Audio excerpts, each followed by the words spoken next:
Conference तब हम दे रहे हैं जब हमने कश्मीर प्रोविंस की सीनियर लीडर्स की एक स्ट्रेटजिक मीटिंग को कंप्लीट किया, जिसे हम कहते हैं कि रणनीतिक बैठक, स्ट्रेटजिक मीटिंग, जो अभी तक सुबह 10:30 बजे से चल रही थी। और इस मीटिंग का जो मकसद था वो आपके सामने मैं जाहिर करना चाहूंगा। आपने देखा होगा पिछले बजट सेशन के दौरान ही भारतीय जनता पार्टी ने असेंबली के अंदर और असेंबली के बाहर एक इश्यू को उठाया था, जो इश्यू आउटसोर्सिंग ऑफ जॉब्स था। जम्मू कश्मीर में जॉब्स को आउटसोर्स किया जा रहा है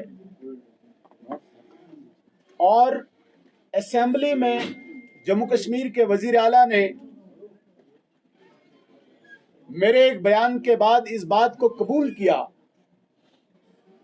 कि सरकार आउटसोर्स जॉब्स दे रही है,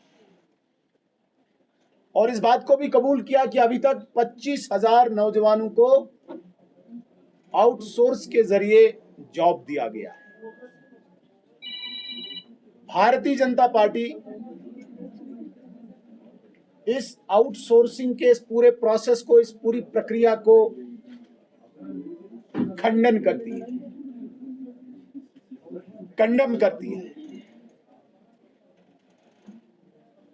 भारतीय जनता पार्टी इसको सरासर जम्मू कश्मीर के नौजवानों के साथ नाइंसाफी मानती है, अन्याय मानती है, इनजस्टिस मानती है। हमें बहुत पीड़ा हो रही है, हमें बहुत दर्द हो रहा है दिल में। जब हम किसी भी इलाके में जा रहे हैं, वहां पे नौजवान इस इंतजार में हैं कि कोई सरकारी महकमा, कोई नौकरी, कोई जॉब एडवर्टाइज करेगा और वो अपने मेरिट के बुनियाद पे, अपनी काबिलियत के बुनियाद पे उस नौकरी को हासिल कर पाए। ये तमन्ना हर जम्मू कश्मीर के उस नौजवान को है जिसने कॉलेजेस और यूनिवर्सिटीज में एक्सेल किया है पढ़ाई में, जिसके माँ बाप ने मजदूरी करके ख्वाब देखा है कि उसका बच्चा पढ़ लिख के उसके बुढ़ापे का सहारा बनेगा, बुढ़ापे में उसके लिए दवाई ला पाएगा। जिस बूढ़े माँ बाप ने मजदूरी करके ख्वाब देखा है कि उसका बच्चा पढ़ लिख के कोई नौकरी हासिल करेगा और अपने छोटे भाई की तालीम के लिए मदद करेगा। जिस बूढ़े माँ बाप ने गरीबी के दौरान, मजदूरी के दौरान अपने बच्चे के लिए ख्वाब देखा है कि घर में उसकी बहन जवान है, ये नौकरी हासिल करके जवान बहन की शादी में मदद करेगा परिवार की। आज वो गरीब माता पिता परेशान है। वो नौजवान जिसके साथ उसके बूढ़े माँ बाप ने सपने, ख्वाब संजोए थे, वो नौजवान आज डिप्रेशन में जा रहा है। और इस सब का कारण अगर कोई है, उसको मैं मानता हूं कि एक परिवार, जिस परिवार ने खून चूसा है जम्मू कश्मीर की जनता का, जम्मू कश्मीर के गरीबों का, वो परिवार अब्दुल्ला परिवार है। 3 पीढ़ियों से जिन्होंने नौजवानों पर गोलियां चलाई, जिन्होंने नौजवानों को जेलों में बंद किया और जिन्होंने नौजवानों को नौकरी से महरूम रखा, इस परिवार के खिलाफ पूरे जम्मू कश्मीर में क्रोध है, गुस्सा है, एंगर है। नौजवानों में बहुत ज्यादा एंगर है। आप देखिए, जब से ये सरकार बनी है, जिसे हम पॉपुलर गवर्नमेंट कहते हैं, पॉपुलर गवर्नमेंट बनने के बाद आप पौने 2 साल का अरसा देखिए मेरे साथियों, करप्शन उरूज पे है। चारों तरफ से इस वक्त भ्रष्टाचार ही भ्रष्टाचार है। इनके मिनिस्टर्स भ्रष्टाचार में लिप्त है। ट्रांसफर इंडस्ट्री खोल के रखी हुई है, सिर्फ किस लिए? पैसे ऐंठने के लिए।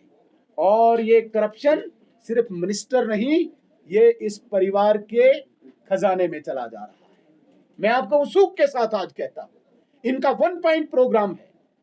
जम्मू कश्मीर में सरकार इसलिए चलाओ कि भ्रष्टाचार करना है, करप्शन करनी है, ट्रांसफर इसलिए करना है कि करप्शन करनी है, और करप्शन के जरिए जो पैसा जमा होगा उसके हिस्से अलग अलग करो।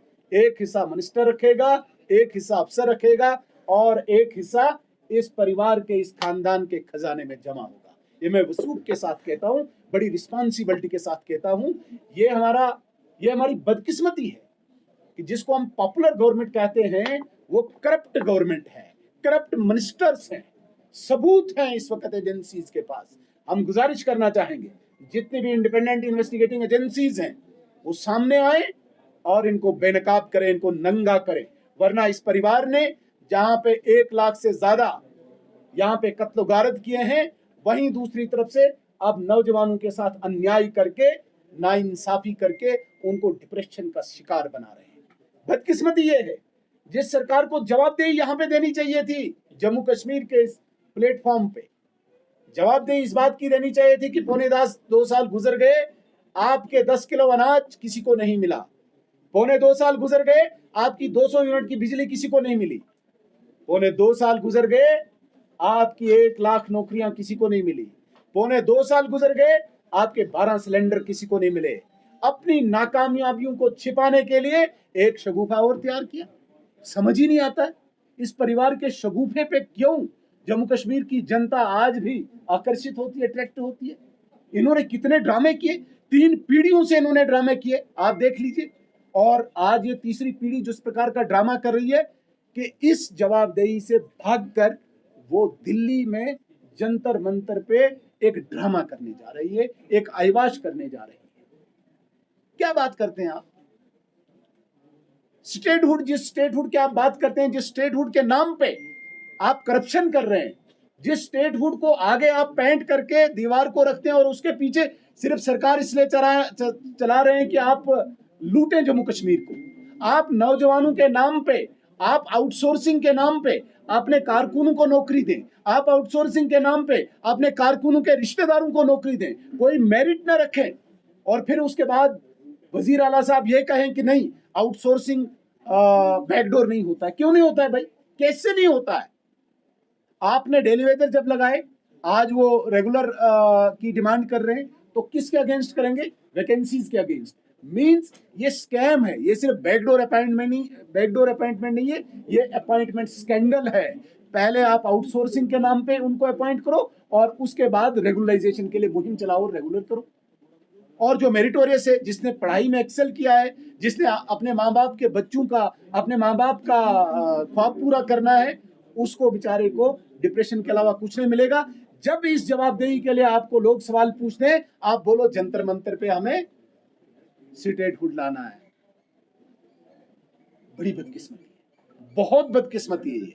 इसलिए मेरे साथियों, भारतीय जनता पार्टी ने आज ये स्ट्रेटेजिक मीटिंग इसलिए की, हम एक मास मूवमेंट खड़ी करना चाहते हैं नौजवानों के बीच में, और ये मूवमेंट होगी आउटसोर्सिंग के खिलाफ। नौजवानों के सपनों के जिस तरीके से इस सरकार ने रोंदा है, उसके खिलाफ एक मूवमेंट शुरू करना चाहते हैं, और उस मूवमेंट का आगाज सेक्रेटरीट घेराव से हम करेंगे। बहुत जल्दी आने वाले दिनों में हम यहाँ पे एक एजिटेशन शुरू करेंगे, और ये एजिटेशन सिर्फ कश्मीर में जिसका आगाज होगा, ये यहीं पे नहीं खत्म होगी।